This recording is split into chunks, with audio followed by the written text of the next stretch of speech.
क्या हो रहा है? ये क्या चल रहा है हमारे देश में? औरतों और बच्चियों पर एक के बाद एक अत्याचार सामने आ रहे हैं। कौन कर रहा है ये सब और क्यों कर रहा है? इसके कई कारण हो सकते हैं, लेकिन अभी अभी जो आपने देखा वो एक वाहियात प्रथा का नतीजा था, या ये सिर्फ एक बहाना है प्रथा के आड़ में औरतों पर जुल्म करने का?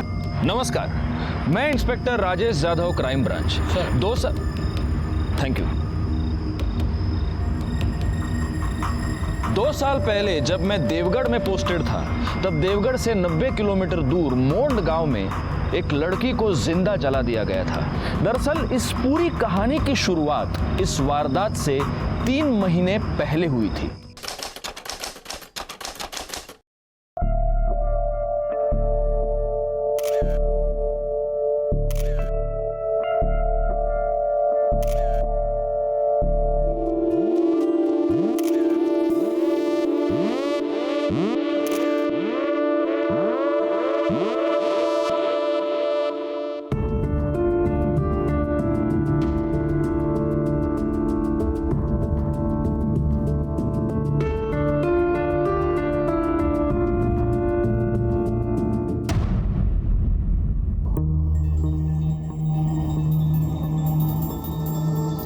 आप पैकिंग क्यों कर रहे हैं? कहीं जा रहे हैं क्या?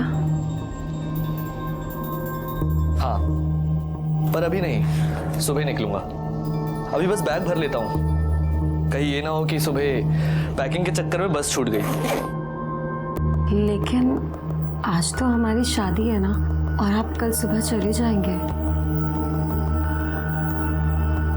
घबराओ मत, सिर्फ मैं जा रहा हूँ, बाकी सब यहीं पर है। टेंशन मत लो, वो लोग तुम्हारा बहुत ध्यान रखेंगे। एक बात और, कल सुबह लता भाभी तुम्हें कुछ बताएंगी, वो ध्यान से सुनना। बस 7-8 दिन की बात है, तुम 7-8 दिन संभाल लेना, उसके बाद मैं देख लूंगा। मैं कुछ समझी नहीं। 7-8 दिन मुझे क्या संभालना होगा? धीरे धीरे सब समझ में आ जाएगा। और एक बात याद रखना, मैं तुमसे बहुत प्यार करता हूँ और हमेशा करता रहूंगा। चलो अब तुम सो जाओ, मैं यही बाहर हूं। अरे लेकिन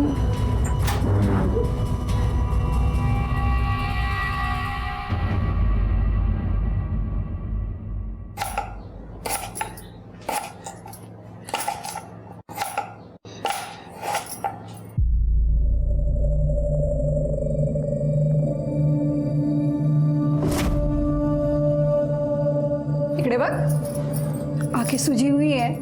लगता है नरेंद्र बाबू ने रात भर सोने नहीं दिया। वो तो सुबह सुबह पूना चले गए। ओह, इसलिए रात भर सोने नहीं दिया।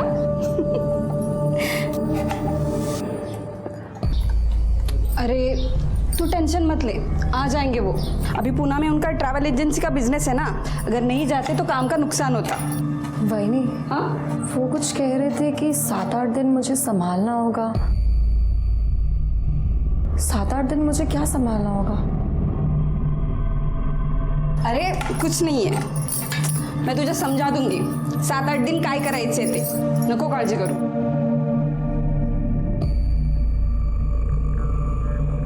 अच्छा, तो फिर मैं आपको वो स्पेशल वाली ड्रेस पढ़ाऊंगी। जयश्री कहाँ गई थी? वो मैं बाजार गई थी बहनी।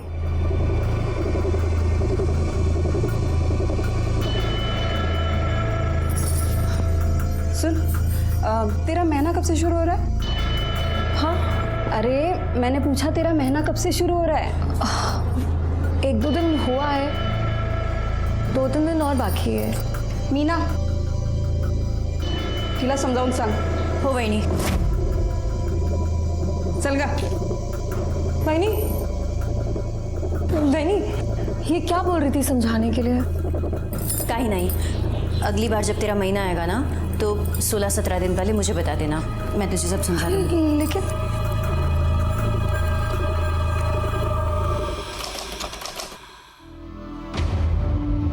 जयश्री,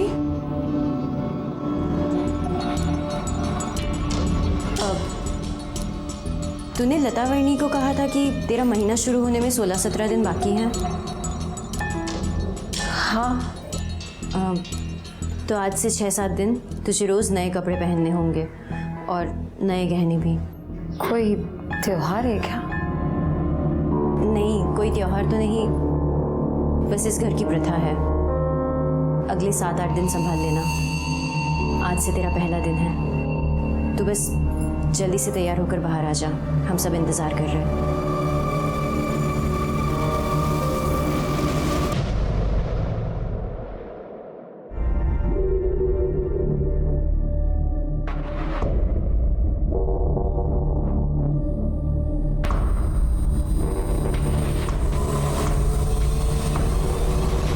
बहुत सुंदर लग रही हो। ये मेरी चॉइस की साड़ी है। भाईनी, लेकिन आज क्या है? हम बताएंगे आज क्या है। आओ आओ, बैठो यहाँ पे।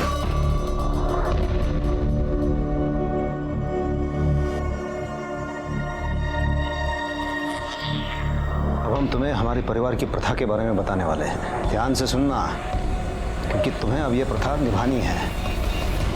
हमारे परिवार में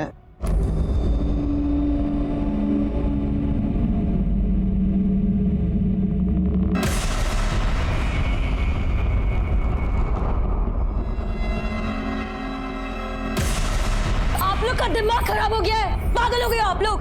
आपको क्या लगता है मैं कोई अनपढ़ गवार हूं जो आपकी ये घटिया सी प्रथा मानूंगी? कभी नहीं।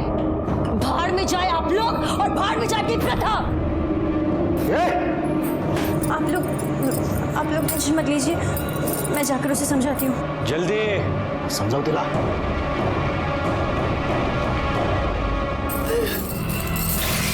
उनको तो मैं चौका दिखा के रहूंगी।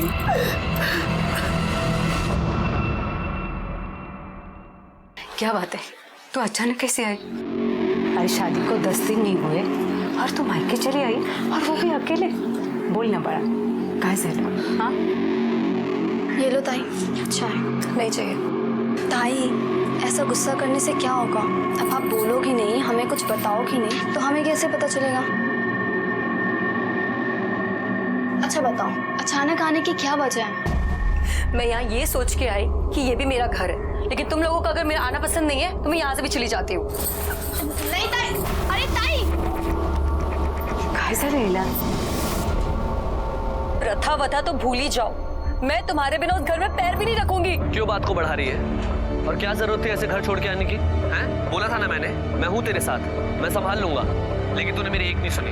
अब तू एक काम कर, कल के कल घर वापस जा, बाकी मैं देख लूंगा, ठीक है? और जल्दी आऊंगा मैं। चल अभी फोन रखता हूँ।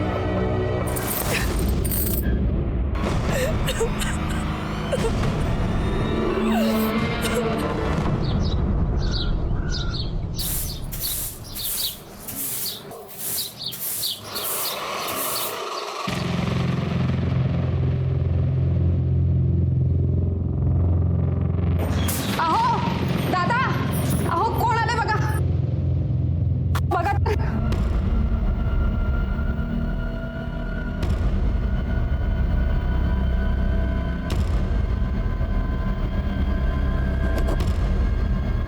मैं यहाँ आ तो गई हूँ, लेकिन एक ही शर्त पे यहाँ रुकूंगी। हर महीने वो 7 से 8 दिन मेरी बहन रूपाली मेरे साथ यहाँ रहेगी। ये क्या बोल रही है तू?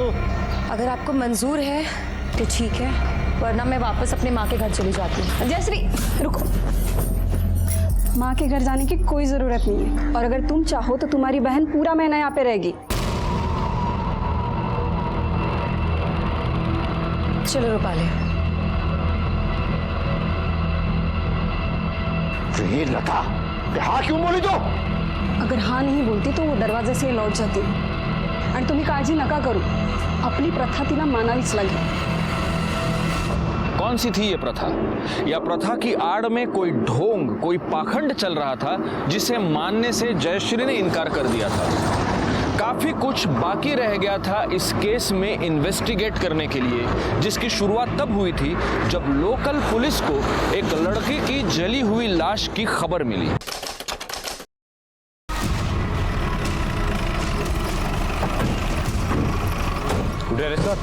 लाश उधर है। अभी वो पीछे हटिए, पीछे हो जाइए सब लोग। चलो आगे। सब बॉडी बुरी तरह जल चुकी है। ये भी पता चल पाना मुश्किल है कि आदमी है या औरत। जिस तरह जला है उससे लगता है कि जलाने के लिए पेट्रोल या केरोसिन यूज किया है। कंफर्म नहीं पर साड़ी का टुकड़ा वाटतो है जो पूरी तरह जलने से बच गया है। एक काम करो, ये टुकड़ा और डेड बॉडी फॉरेंसिक भेज दो और आसपास के गांव में पता करो कोई लापता है क्या। सर खुले में जला है, इसका मतलब इसकी बू 1-8 किलोमीटर तो दूर फैली होगी। तुम लोगों ने किसी को देखा है क्या? हाँ नहीं। गायतोंडे सर, आजूबाजूला कोणाचं घर आहे का बघा। हो सर।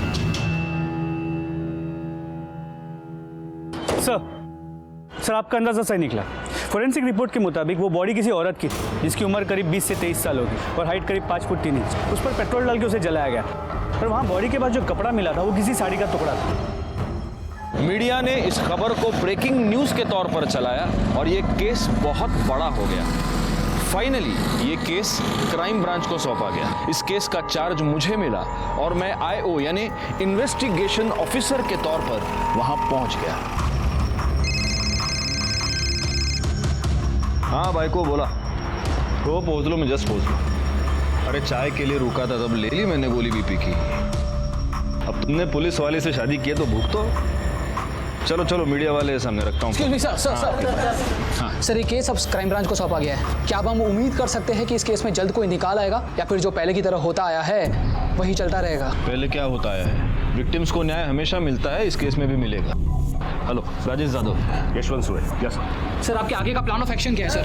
सर कुछ तो बताइए सर। Excuse me. लड़की की मौत पेट्रोल डाल के जिंदा जलाने से हुई है, पर स्पॉट पर न कोई पेट्रोल का कैन मिला है ना बोतल। हमने गांव में भी पूछताछ की पर कुछ हाथ नहीं लगा। हाँ एक इन्फॉर्मेशन जरूर मिली है। लाश मिलने के 4 दिन पहले एक रूपाली नाम की लड़की अपने 22 साल के बहन की मिसिंग कंप्लेंट लिखवाने हमारे बिट चौकी आई थी। सर मुझे मेरी ताई की मिसिंग कंप्लेंट लिखवानी है। पर रूपाली से पहले जयश्री के ससुराल वाले उसकी मिसिंग कंप्लेंट कर चुके थे। तुम लोग यहाँ क्या कर रहे हो? सर ये मेरी ताई के ससुराल वाले। सर मुझे पूरा यकीन है, हो ना हो इन्होंने ही मेरी ताई के साथ कुछ तो गलत किया है। मुझे यकीन है उन्होंने मेरी ताई को गायब किया है। सर 2 दिन पहले मैं इनके घर गई थी। इन्होंने कहा कि ताई पुणे में है जीजा जी के साथ। मैं 2 दिन से फोन लगा रही हूँ, फोन स्विच ऑफ आ रहा है और अब पता चल रहा है कि ताई पुणे में है ही नहीं। इन्होंने मिसिंग कंप्लेंट में यही सब लिखा है। झूठी रिपोर्ट लिखवाई इन्होंने। मतलब? सर 2 दिन पहले मुझे ताई का फोन आया था। ताई बहुत रो रही थी। आपको मेरी बात पे यकीन नहीं ना? आप ये सुनिए। नरेंद्र के भाई ने मेरे साथ रेप किया। प्लीज मुझे बचा लो, प्लीज। एक बात बताओ, ये रिकॉर्डिंग सुनने के बाद नरेंद्र के भाइयों का रिएक्शन क्या था? यही कि वो उन्हें फंसाने की कोशिश कर रही है। लाश का डीएनए रूपाली और उसकी मां के डीएनए से मैच होता है, मतलब लाश तो 100% जयश्री की है। यस सर, रूपाली के बयान और रिकॉर्डिंग के बेस पे हमने इन्वेस्टिगेशन शुरू की। जयश्री ने कहा कि नरेंद्र के भाई ने उसका रेप किया, लेकिन प्रॉब्लम यह है कि नरेंद्र का एक नहीं 3 भाई है और तीनों रिपोर्ट दर्ज करने पुलिस स्टेशन गए थे। साठे जब उनके घर पूछताछ के लिए गया तो उसे पता चला कि नरेंद्र और विलास मिलिंद और मकरंद के सौतेले भाई है। नरेंद्र को छोड़ के वो तीनों ही घर पर थे। देखिए साहब, हम आपसे पहले भी कह चुके हैं कि हमें लगा जयश्री नरेंद्र के पास पूना गई है, पर जब नरेंद्र से बात हुई तो पता चला कि वो वहां भी नहीं है। जितना ढूंढना था हमने ढूंढ लिया, लेकिन नहीं मिली तो फिर हमने बीट चौकी में कंप्लेंट लिखाई। अब आप एक बार पूछोगे तो भी यही बताएंगे और 100 बार पूछोगे तो भी यही बताएंगे। जयश्री ने रूपाली को फोन पे बोला था कि नरेंद्र के भाई ने उसका रेप किया है और नरेंद्र के भाई तो तुम तीनों। इस बारे में क्या कहोगे? यही साहब कि वो दोनों बहनें एक नंबर की झूठी है, हमें फंसाने की कोशिश कर रही है, झूठा इल्जाम लगा रही है वो। 4 दिन पहले जयश्री ने अपनी बहन को यह बताया कि नरेंद्र के भाई ने उसका रेप किया और जिस वक्त रेप हुआ उस वक्त इन तीनों भाइयों की मोबाइल लोकेशन घर ही थी। अच्छा, डीएनए रिपोर्ट से यह तो साबित होता है कि यह लाश जयश्री की है। अब सवाल यह पैदा होता है कि क्या जयश्री का रेप जिसने किया उसी ने उसको किडनैप करके उसका मर्डर किया, या रेप करने वाला कोई और है और मर्डर करने वाला कोई और?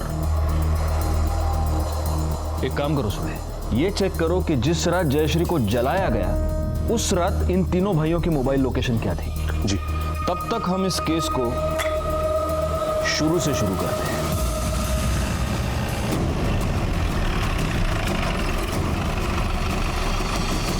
रूपाली, मैं जानता हूँ तुम अपनी बहन से बहुत प्यार करती थी। हम उसको वापस तो नहीं ला सकते, लेकिन उसे और तुम्हें न्याय दिलाने की पूरी कोशिश कर सकते हैं। लेकिन उसके लिए हमें सब शुरू से मालूम होना चाहिए। आज से 3 महीने पहले ताई की शादी हुई थी नरेंद्र जीजा जी के साथ। उसके कुछ दिन बाद ससुराल से ताई अचानक से घर वापस आ गई और फिर जब वापस गई मुझे अपने साथ ले गई। मैं यहाँ आ तो गई हूँ, लेकिन एक ही शर्त पे यहाँ रुकूंगी। हर महीने वो 7 से 8 दिन मेरी बहन रूपाली मेरे साथ यहाँ रहेगी। फिर ताई हर महीने 8-10 दिन के लिए मुझे अपने पास रखती थी ससुराल में। इस महीने में नहीं जा पाई। जिस दिन रात को ताई का फोन आया कि नरेंद्र जीजा के भाई ने उनके साथ रेप किया, उसके बाद से ताई का फोन स्विच ऑफ आ रहा था। एक बात बताओ रूपाली, तुम्हारी बहन हर महीने 8-10 दिन के लिए तुम्हें अपने ससुराल बुला लेती थी, तुम वहां रहती थी, ऐसा क्यों? मुझे नहीं पता सर। मैंने ताई को पूछा भी, पर उन्होंने कभी कुछ नहीं बताया। अच्छा, उन 8 दिनों में तुम्हें वहां किसी के बर्ताव में कुछ भी अजीब लगा, कोई अजीब हरकत? नहीं सर। उनकी तरफ से दहेज की कोई डिमांड? नहीं, ऐसा कुछ नहीं था। पर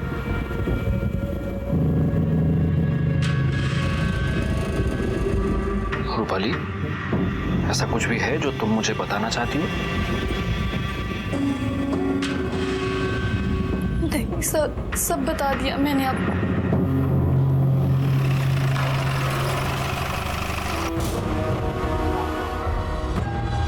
तुम 4 भाई हो ना?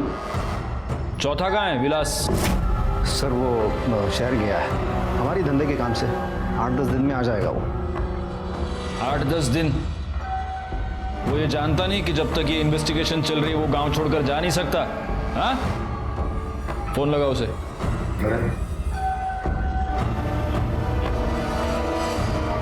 हेलो, स्पीकर पे।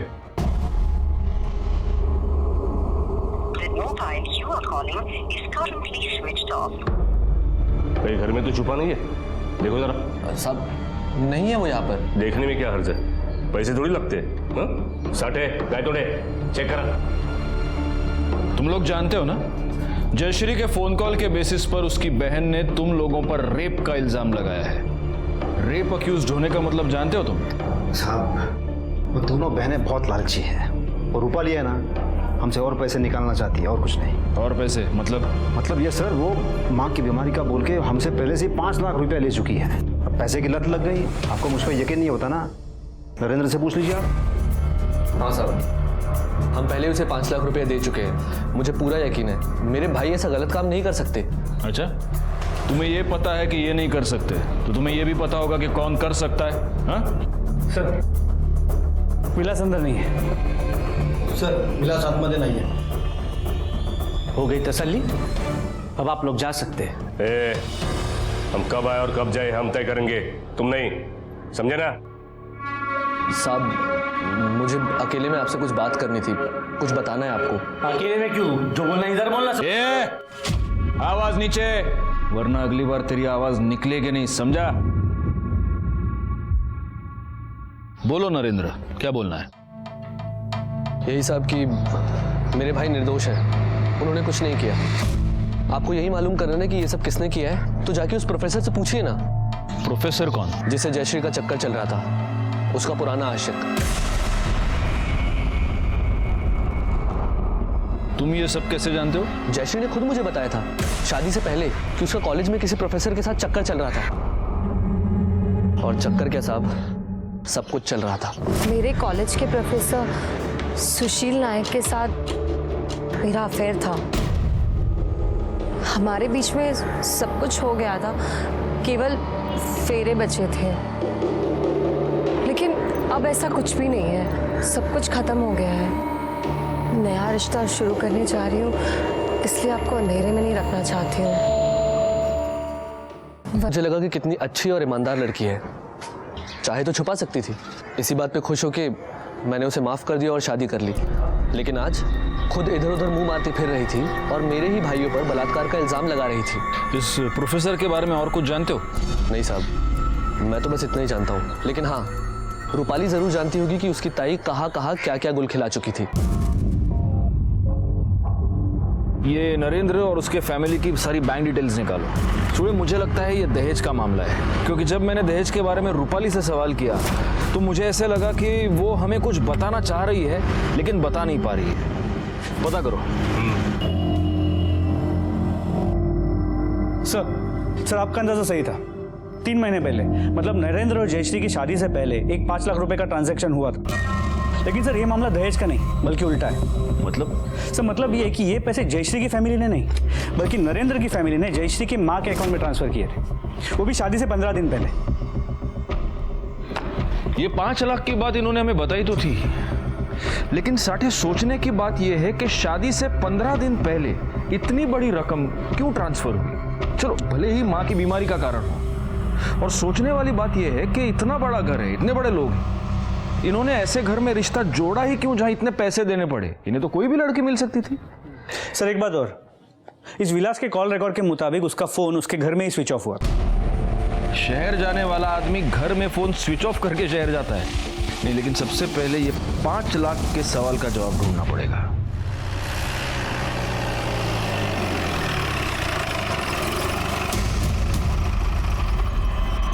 इससे पहले मैंने जब तुम्हें दहेज के बारे में पूछा था तब तुमने ये क्यों नहीं बताया कि नरेंद्र की फैमिली ने तुम लोगों को 5 लाख रुपए दिए थे? सर हमारी मजबूरी थी। आई बहुत बीमार रहती थी, उनके इलाज के लिए पैसों की जरूरत थी जो हमारे पास थे नहीं। नरेंद्र जीजा जी की फैमिली ने कहा कि वो ताई को खरीदना चाहते हैं उनसे शादी के लिए। 8 लाख देने की बात हुई थी, 5 लाख रुपए दिए, कहा बाकी 3 लाख रुपए बाद में देंगे। हमारे पास कोई चारा नहीं था, इसलिए ताई की शादी करवा दी। अच्छा, ये प्रोफेसर सुशील नाइक, इसका और जयश्री का क्या कनेक्शन है? है नहीं सर, था। मेरी ताई उनसे बहुत प्यार करती थी, शादी करना चाहती थी, पर प्रोफेसर सर ने उनसे शादी करने के लिए मना कर दिया क्योंकि वो पहले से ही शादीशुदा थे। ताई दुखी रहने लगी, किसी से बात नहीं करती थी। भाई ने सोचा कि अगर उनकी शादी हो जाएगी तो वो खुश रहेंगे। ये प्रोफेसर कहाँ रहता है जानती हो?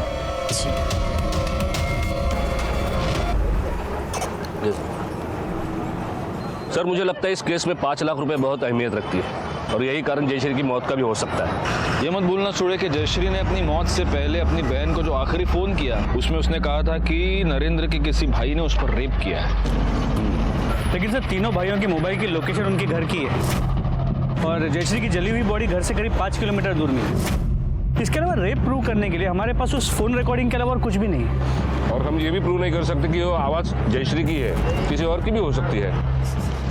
उस साला विलास फरार है, लगता है रेप करके डर के मारे भाग चुका है। उसका फोन सर्विलेंस पे डाल दो, कभी ना कभी तो ऑन करेगा।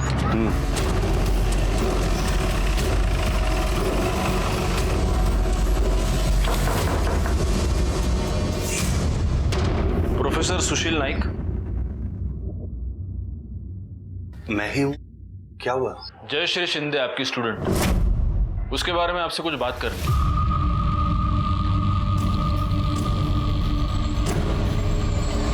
सर क्या हम बाहर चलकर बात कर सकते हैं प्लीज?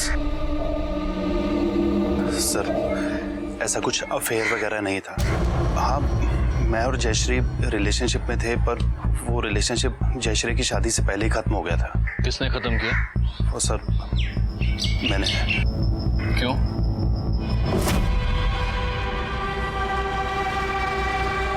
क्या हुआ? ऐसे मुंह क्यों फुला रखा? मुझे आपसे शादी करनी है। तुम्हें पता है मैं शादीशुदा हूँ, मैं तुमसे शादी नहीं कर सकता। देखिए, आप जैसे कहेंगे, जहाँ रखेंगे, मैं खुशी खुशी वहाँ रह लूँ। तुम क्या बकवास करेंगे? मैंने तुमसे कहा था कि मैं तुमसे शादी नहीं कर सकता, तुम अपनी मर्जी से आई थी। और अगर ऐसा है ना तो आज अभी सब खत्म कर दो। और फिर उसके बाद मैं जयश्री से नहीं मिला, बाद में पता चला कि उसकी शादी हो गई है। देखिए प्रोफेसर साहब, जब तक ये केस पूरी तरह सॉल्व नहीं हो जाता आप गांव छोड़कर जा नहीं सकते। ठीक है सर। Thank you. सुड़े, इस प्रोफेसर के पिछले 6 महीने के कॉल रिकॉर्ड्स निकलवा। पता तो चले पिछले 6 महीने में इसने जयश्री को कांटेक्ट करने की कोशिश की है या उससे मिला है। अगर ये उससे मिला होगा तो हो सकता है मर्डर में इसका हाथ हो। नहीं, ऐसा कह तो नहीं सकते, लेकिन एक बात जरूर है, इस विलास के गायब होने का इस केस से जरूर कोई ना कोई संबंध है। इन तीनों भाइयों से प्यार मोहब्बत से पूछताछ अब बहुत हो गई। इनको पुलिस स्टेशन पे बुलाओ, अपने तरीके से पूछताछ करते हैं। तुम लोगों से मैं बार बार एक ही सवाल पूछ रहा हूं, विलास कहाँ है? किती वेळा सांगितलं, काम के सिलसिले में शहर गया है। इस बात का ध्यान रखना कि तुम कहां खड़े हो और किससे बात कर रहे हो। अब अगर आवाज ऊंची की ना तो ऐसा मारूंगा कि कान बंद हो जाएगा। और तुम लोग अगली बार जब बुलाया जाए तो विलास को साथ लेके आना। वो इस केस में प्राइम सस्पेक्ट है और तुम दोनों भी सस्पेक्ट हो, क्योंकि जयश्री ने अपनी कॉल में किसी का भी नाम नहीं लिया। उसने सिर्फ इतना कहा कि उसके पति के भाई ने उस पर रेप किया। सुड़े, जरा यांची उजळणी करून द्या। सुना वो रिकॉर्डिंग वापस इनको। ऐक रे, ऐक। हेलो रूपाल, नरेंद्र के भाई ने मेरे साथ रेप किया। प्लीज मुझे बचा लो, please. Rape rape rape rape कान पक चुके हैं अभी। इसे रेप नहीं कहते, हमारी ये प्रथा है। प्रथा है आमची प्रथा। प्रथा? हो साहब, मंच को बढ़ाने की प्रथा है ये। अब हम तुम्हें हमारे परिवार की प्रथा के बारे में बताने वाले हैं। ध्यान से सुनना, क्योंकि तुम्हें अब ये प्रथा निभानी है। विलास और नरेंद्र हमारे सौतेले भाई हैं। उनकी माँ हमारे बराबर की नहीं थी, तो हमारे खानदान का वारिस बेटा उनका खून नहीं हो सकता। मीना और लता दोनों को लड़कियां हुई हैं। हम तुमसे लड़के की उम्मीद रखते हैं, उस लड़के की जो हम में से ही किसी का हो।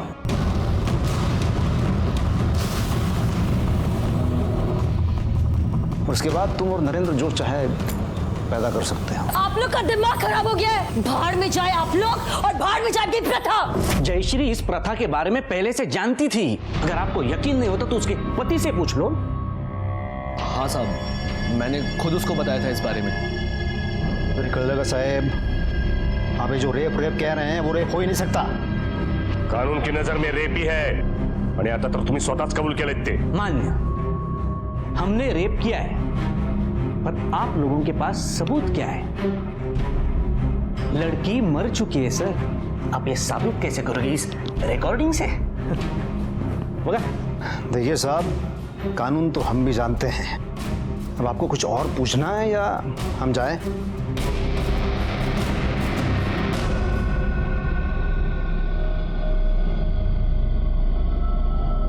सर, मिलिंद जिस तरह चिल्ला रहा था उससे तो लगता है कि इन तीनों ने ही जयश्री के साथ कुछ किया है। वो साला इतना चिल्ला पाया क्योंकि उसे पता है कि हम रेप प्रूव नहीं कर सकते। सर 2-3 तास आतमध्ये घेऊन तोडूया त्यांना, सगळं खरं बोलतील। लेकिन कोर्ट में प्रूव कैसे करोगे? नहीं, हमें रेप केस पर नहीं, हमें मर्डर केस पर कंसंट्रेट करना चाहिए। जयश्री को जिंदा जलाया गया है और जिस हालत में उसकी बॉडी मिली, 2 बूंद पेट्रोल से तो काम हुआ नहीं होगा। यह पता करना पड़ेगा कि इतना सारा पेट्रोल आया कहां से। साठ, एक काम करो, इन चारों भाइयों की फोटोग्राफ्स आसपास के जितने भी पेट्रोल पंप है वहां पर दिखाओ। इन्हीं में से कोई एक पेट्रोल लेकर आया है। हो सर। देखिए वकील साहब, हमारी समस्याएं दिन ब दिन बढ़ती जा रही है। इसके पहले कि वो हमें अरेस्ट करें, आप कोर्ट से हमारा एंटीसिपेटरी बेल करवा दो। नॉट पॉसिबल मिस्टर मकरंद, क्योंकि रेप नॉन बेलेबल ऑफेंस होता है और ऐसे केसेस में एंटीसिपेटरी बेल मिलना बहुत मुश्किल है। अरे मुश्किल क्या मुश्किल, हम कहेंगे ना कि हम हमारी प्रथा निभा रहे थे, फिर कैसे परेशान कर सकती है पुलिस हमें? बिल्कुल कर सकती है, क्योंकि रेप को हम छोड़ दें, मर्डर का क्या करेंगे? और जिसका मर्डर हुआ है वो आपके घर की बहू थी, और ऐसे केसेस में सबसे पहला शक घर के मेंबर्स पर ही जाता है। वकील साहब, मर्डर से हमारा क्या लेना देना है? उसके बारे में हमें कुछ नहीं पता। आप ये नई बात बता रहे हो? आप एक काम कीजिए, आप ये अपनी फीस ले लीजिए और हमारा काम कर दीजिए, बस उतना बहुत है। ठीक है।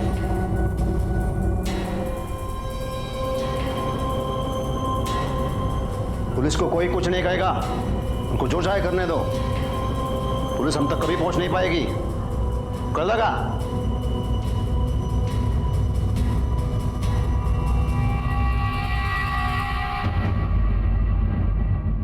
जी सर, जी sir, I am trying sir, लेकिन ये केस इतना कॉम्प्लिकेटेड है कि हमें कोई लीड नहीं मिल रही।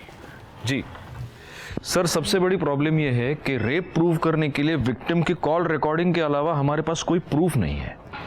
I know sir, I am trying my best. जय हिंद सर। सर, प्रोफेसर सुशील के कॉल रिकॉर्ड्स, उसने हमसे झूठ बोला था। पिछले महीने में उसने जयश्री से 3 बार बात की। इसके अलावा जिस वक्त और जहां पे जयश्री को जलाया गया था, इसकी मोबाइल की लोकेशन उसी एरिया की। प्लस इसके पास बाइक भी है, मतलब पेट्रोल पंप से पेट्रोल लेने का बहाना भी है इसके पास। इस प्रोफेसर को उठाओ साठे। अब इसकी क्लास हम लेंगे और इसे सिखाएंगे कि झूठ बोलने का नतीजा क्या होता है। मैंने जयश्री को कॉल नहीं किया था, जयश्री ने मुझे कॉल किया था। वो मुझसे 5 लाख रुपए मांग रही थी। 5 लाख? किस बात का 5 लाख? सर मुझे नहीं पता सर, उसने कहा बहुत अर्जेंट है। सर 5 लाख बहुत ज़्यादा होता है, मुझे जैसा प्रोफेसर 5 लाख कहाँ से लाएगा सर? सर मैंने मना कर दिया। उसके बाद भी उसका कई बार कॉल आया, पर मैं पैसे नहीं दे पाया। सही बात है, जयश्री तुझे ब्लैकमेल कर रही थी। उसने तुझे धमकी दी थी कि अगर तूने उसे 5 लाख रुपए नहीं दिए तो वो तुम दोनों के रिलेशनशिप के बारे में तेरी बीवी को बता देगी। तेरे पास 5 लाख रुपए थे नहीं और इसलिए तूने उसका मर्डर कर दिया। नहीं सर, ऐसा बिल्कुल भी नहीं है सर। ऐसा ही हुआ है, और इसीलिए क्राइम के वक्त तू वहां पर मौजूद था। झूठ मत बोलना, क्योंकि तेरे कॉल रिकॉर्ड्स सब सच बता रहे हैं। सर मैं वहाँ मैं जयश्री के बुलाने पर ही गया था। उसका कॉल आया था मुझे किसी पीसीओ नंबर से। हेलो सर, वो कह रही थी उसकी जान को खतरा है। मैं सर वहाँ पहुँचा भी, पर ना जयश्री आई ना उसका कोई कॉल आया। तो तुझे पता था कि जयश्री बहुत बड़ी मुसीबत में है, लेकिन फिर भी तू चुप रहा। सर मेरे बीवी बच्चे हैं सर, इसलिए। कहीं ऐसा तो नहीं कि जयश्री मकरंद और मिलिंद के 5 लाख रुपए वापस करना चाहती थी और इसी बात का फायदा उठाने की कोशिश इस प्रोफेसर ने की? जब जयश्री नहीं मानी तब उसने जयश्री का मर्डर कर दिया। इसीलिए प्रोफेसर की मोबाइल लोकेशन भी उस वक्त क्राइम स्पॉट है। हो सकता है सर। एक काम करो साठे, इस प्रोफेसर के बाइक डिटेल्स भी आसपास के सारे पेट्रोल पंप्स को दे दो, ताकि हमें ये पता चले कि कहीं इस प्रोफेसर ने तो ये सारा पेट्रोल नहीं खरीदा है। सर, गांव के बाहर 2 पेट्रोल पंप है, जिसमें से एक ने मान लिया है जयश्री को जिस रात जलाया गया उस रात एक बाइक वाला उनके यहाँ से लूज पेट्रोल लेके गया था, लेकिन जिसने बेचा था वो वर्कर छुट्टी पर है। उसे ढूंढो और उसे फोटो दिखाओ। अगर वो फोटो पहचानता है तो हमने अपना केस सॉल्व कर लिया है। सर विलास का फोन सर्वेलेंस पे था और वो अभी स्विच ऑन हुआ है। वो कहीं नहीं गया, गांव में छुपा बैठा है। चलो साठे, विलास की अभी मोबाइल लोकेशन कहाँ है? सर फिलहाल तो उसकी फोन की लोकेशन स्टैटिक है, यहाँ पे। वही छुपा होगा। चलिए सर, मारे गाड़ी का।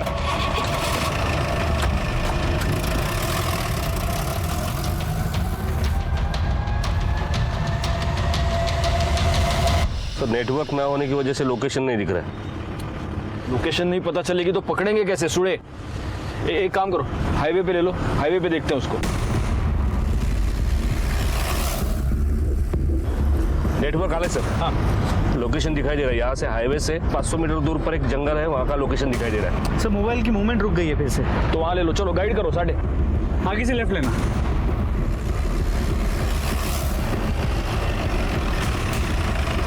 सर लोकेशन यही का दिखा रहा है। साठे फोन लगाओ उसको।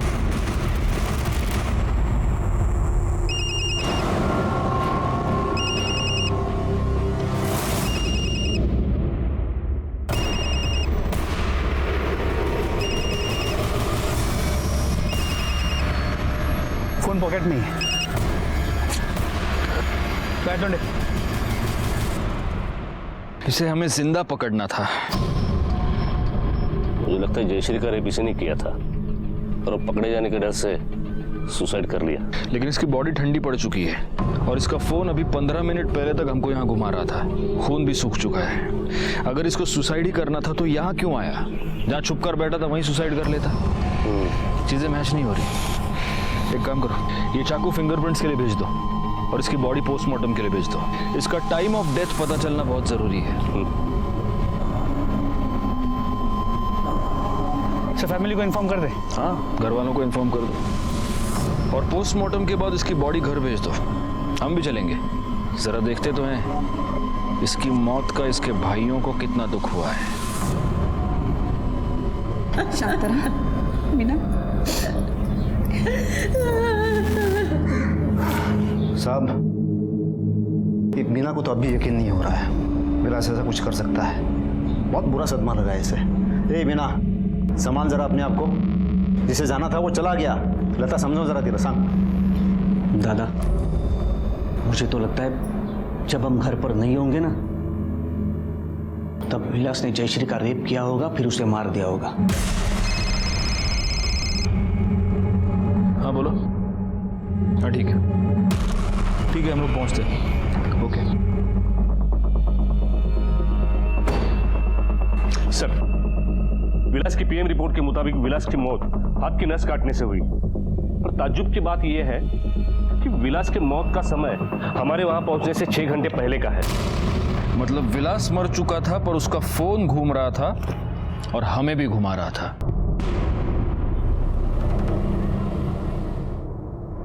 सर मुझे लगता है कि या तो वो प्रोफेसर या तीनों भाइयों में से कोई है जो विलास का फोन यूज करके हमें गुमराह कर रहा था, क्योंकि वो जानता था कि जैसे ही फोन स्विच ऑन होगा उसके लोकेशन के बारे में पता चल जाएगा। फोन घर पे स्विच ऑफ हुआ और अचानक इतने दिनों बाद घर से जंगल तक पहुंच गया। इस मर्डर के पीछे उस प्रोफेसर से ज्यादा उन 3 भाइयों में से कोई है। नरेंद्र के पास तो मोटिव भी है। अगर उसे पता चला कि विलास ने उसके बीवी का रेप किया है तो उसे जिंदा नहीं छोड़ेगा। नहीं, लेकिन नरेंद्र इस प्रथा के बारे में पहले से ही जानता था, तो वो अपने सगे भाई को क्यों मारेगा? अच्छा, ये जयश्री ऐसी लड़की है जिसने इस वाहियात प्रथा को मानने से मना कर दिया। बाहर में जाए आप लोग और बाहर में जाए आपकी प्रथा। एक मिनट। यूरेका यूरेका, अगर ये इन लोगों की प्रथा है तो जयश्री से पहले विलास की बीवी मीना, वो भी तो इस प्रथा का शिकार रही होगी। ये याद रखिए कि अगर आज आप चुप रहेंगे तो कल आपकी बेटी के साथ भी वही होगा जो आपके साथ हुआ है। हमें प्लीज बताइए इस घर में एग्जैक्टली क्या हुआ है और कब से चल रहा है? जब से मैंने देखा है तब से ये घटिया प्रथा चली आ रही है। मेरे ससुर ने 2 शादियां की थी। मिलिंद और मकरंद उस ऊंची जात वाली माँ के बच्चे हैं। विलास और नरेंद्र की माँ बराबरी की जात की नहीं है, इसलिए भाई होने के बावजूद उन दोनों की इस घर में नौकरों वाली हालत है। जब मिलिंद और मकरंद अपनी बीवियों से बेटा पैदा नहीं कर पाए तो उन्होंने विलास और नरेंद्र को समझाया कि वो ऊंची जात की लड़कियों से शादी करें ताकि ये दोनों उनसे अपना बेटा पैदा कर सके और अपना वंश आगे बढ़ा सके। इसी वजह से उन्होंने पहले मुझे खरीदा, फिर विलास से मेरी शादी करवाई और फिर इन दोनों भाइयों ने मेरे साथ जबरदस्ती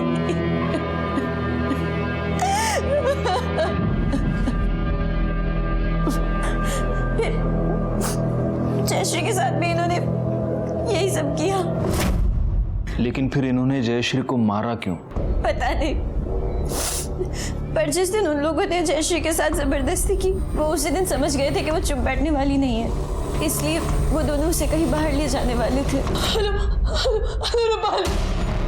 नरेंद्र के भाई ने मेरे साथ रेप किया। प्लीज मुझे बचा लो, प्लीज। तू टेंशन मत ले, कुछ नहीं होगा। एक तो बात अपने तक आएगी नहीं, और अगर आ भी गई ना, विलास पे डाल दूंगा। जब आप लोगों ने ज्यादा पूछताछ की तो मैंने ही विलास से कहा कि जाकर कहीं छुप जाए, वरना उसके भाई उसे ही झूठे केस में फंसा देंगे। तो उसने मेरी बात मानी और वो गांव में ही कहीं जाकर छुप गया। फिर ये बात उनको कैसे पता चली? मतलब ब्लैकमेल करूंगी। मैंने उन्हें सब बता दिया। मतलब भाई माजी चुका है, पर मैं क्या करूं सर, मेरी बेटी की जिंदगी का सवाल था। क्या आप बता सकती हैं वो जयश्री को कहाँ ले गए? वो तो नहीं पता, लेकिन 2 दिन बाद वो दोनों रात को नशे में धुत घर आए और उनके हाथ में एक पेट्रोल की खाली कैन थी। मीनाताई, वो कैन अब कहाँ है? वो घर के पीछे जो कचरा पड़ा रहता है वहीं पर है।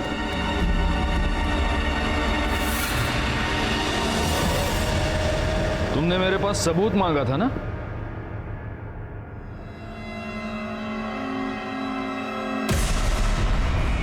ये है सबूत। ये वो कैन है जिसमें जयश्री को जलाने के लिए पेट्रोल भरा गया था।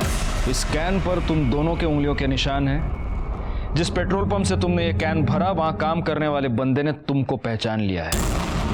और ये पेट्रोल खरीदने के लिए तुमने जो क्रेडिट कार्ड इस्तेमाल किया, उसके डिटेल्स हमारे पास है। अब 1 बाय 1 सब कुछ बता दो कि जयश्री को कैसे मारा, उसके बाद विलास को कैसे मारा। बताओ। नहीं बताओगे? गायतोंडे! सर,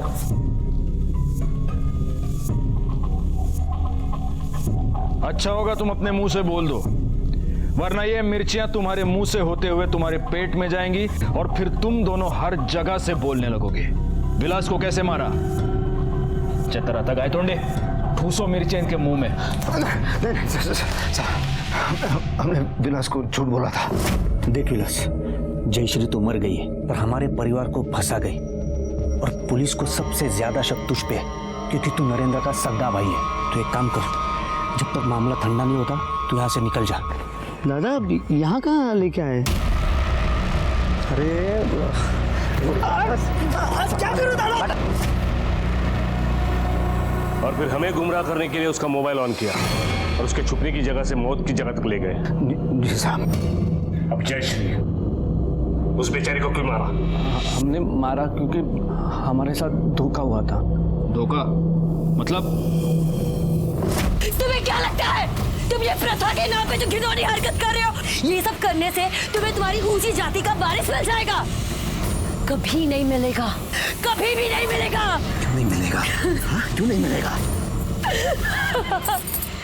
क्योंकि मैं भी ऊंची जाति की नहीं हूँ, और जो मेरी माँ है ना, वो तुमसे भी नीची जाति की है। अब बताओ क्या करोगे? मुझे पूरा दिन यहाँ बांध के रखोगे? बेचारे, शक्ल तो देखो तुम्हारी, ऐसा लग रहा है तुम दोनों का किसी ने रेप कर दिया हो। कहाँ से लाओगे ऊंची जाति की वारिस?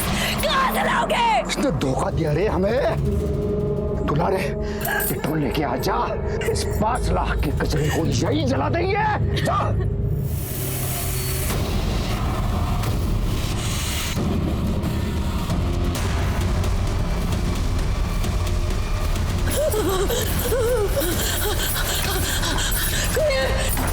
कोई है?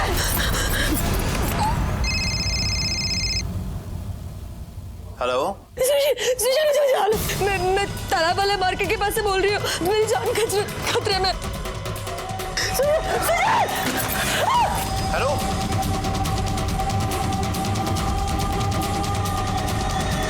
बड़ी प्रथा निभानी थी ना तुम लोगों को।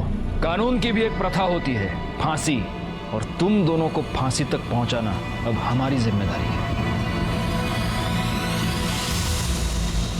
हमारे देश में ऐसी सैकड़ों प्रथाएं हैं जो जयश्री जैसे हजारों मासूमों को अपना शिकार बनाती है। आप भी सावधान रहें। जाति पाति, रंग रूप, प्रथा, रीति रिवाजों की अंधभक्ति से बचें, वरना वो दिन दूर नहीं जब नजरें होते हुए भी हम देख नहीं पाएंगे, जुर्म की दस्तक को सुन नहीं पाएंगे। मैं सीनियर इंस्पेक्टर राजेश जाधव आपसे विदा लेता हूं।